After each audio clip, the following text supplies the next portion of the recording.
एक नारी अपने मासिक धर्म में है, उसके पति जुआ हार गए हैं और वहां यही दुर्योधन, यही दुशासन उसकी साड़ी खींच के निर्वस्त्र कर रहे थे।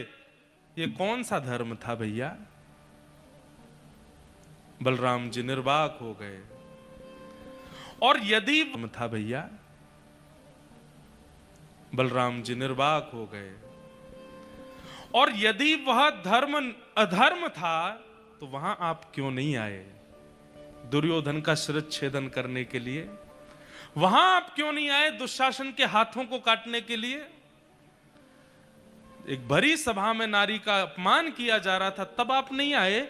और आज जब महाभारत युद्ध में दो पक्ष युद्ध कर रहे हैं, दो राजा युद्ध कर रहे हैं, और राजा युद्ध जीतने के लिए कुछ भी करता है, केवल नाभि से नीचे जंघा पर प्रहार कर दिया। और यह बात आप भी जानते हैं कि पूरे शरीर में कहीं भी प्रहार करने से दुर्योधन मरने वाला नहीं है, उसकी जंघा पर ही प्रहार होगा, तभी वो गिरेगा।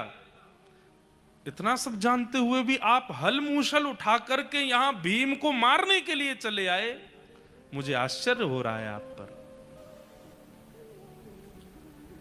यदि उस समय आपका यह क्रोध उत्पन्न हुआ होता तो आज महाभारत युद्ध की नौबत नहीं आती भैया। ध्यान से सुनिए, अधर्म करने वालों को सबक सिखाने के लिए कई धर्मावलंबी उतर आते हैं और धर्म का नाम लेकर के उनको सिखाने का प्रयास करते हैं। ठाकुर जी कहते हैं अधर्म हो जाने के बाद फिर वहां धर्म का प्रचार करना, धर्म की बातें बताना, ये इतनी बड़ी बात नहीं है। जब अधर्म का बीज बोया जा रहा था उसी समय उस पौधे को निचोड़ देना, यह धर्म धार्मिक व्यक्ति का लक्षण होता है। अब पेड़ बन गया है, विशाल वृक्ष बन चुका है अधर्म का, और अब आप लेकर के गए, अब हम इसको काटेंगे, अब हम इसको नष्ट करेंगे, अब इसके लिए हम मुहिम चलाएंगे, इसके पीछे हम दौड़ेंगे, इसका हम ये करेंगे। भगवान बोले कुछ नहीं होगा उससे। जब वो पौधा था तभी निकाल देना था, उसके बाद प्रयास करते रह जाओ, क्योंकि वृक्ष का नियम है काट दो वो फिर प्रकट हो जाता है। भैया आज महाभारत युद्ध की नौबत क्यों आई?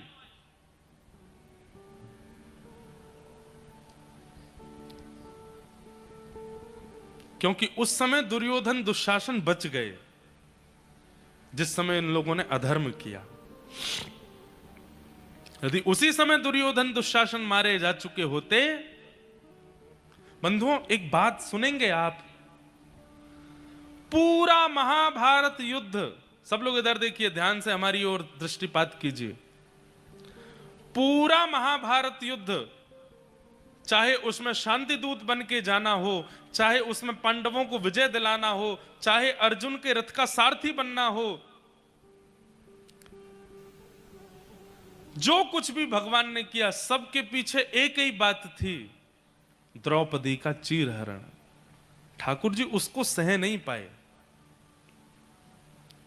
आगे प्रसंग आएगा, भीष्म पितामह भगवान से कहते हैं, भीष्म पितामह कहते हैं मुझसे बड़े पापी दुर्योधन, मुझसे बड़े पापी दुशासन, मुझसे बड़े पापी कृपाचार्य आदि सब लोग, पर उनको आपने एक बाण मारा, उनको आपने एक गदा मारी, और मेरे जैसा धार्मिक व्यक्ति जिसने अपने 100 जन्मों में कोई पाप नहीं किया, बाल ब्रह्मचारी, ब्रह्मचर्य का पालन करके जीवन निर्वहन करने वाला, मैं सत्यवादी, मैं सद्मार्ग पर चलने वाला भीष्म पितामह, मुझे आपने असंख्य बाण मार दिए।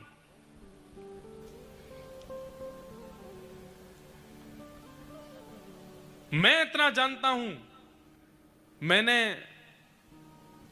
विवाह नहीं किया, जब कभी भी स्त्रियों का दर्शन किया तो उनके प्रति मातृभाव या बहन भाव ही रखा, और स्त्रियों की प्रति दूरदृष्टि रखने वाला वो दुर्योधन, उसको आपने इतनी दर्द भरी मृत्यु नहीं दी जितनी दर्द भरी मृत्यु मुझे दी है। कारण क्या है नाथ? 100 जन्मों में मैंने पाप नहीं किया, फिर भी इतना कष्टदायी मृत्यु मुझे क्यों हो रही है? भगवान उत्तर देते हुए कहते हैं, पाप करने वाला पापी होता है, पर पाप होते हुए देखने वाला महापापी होता है।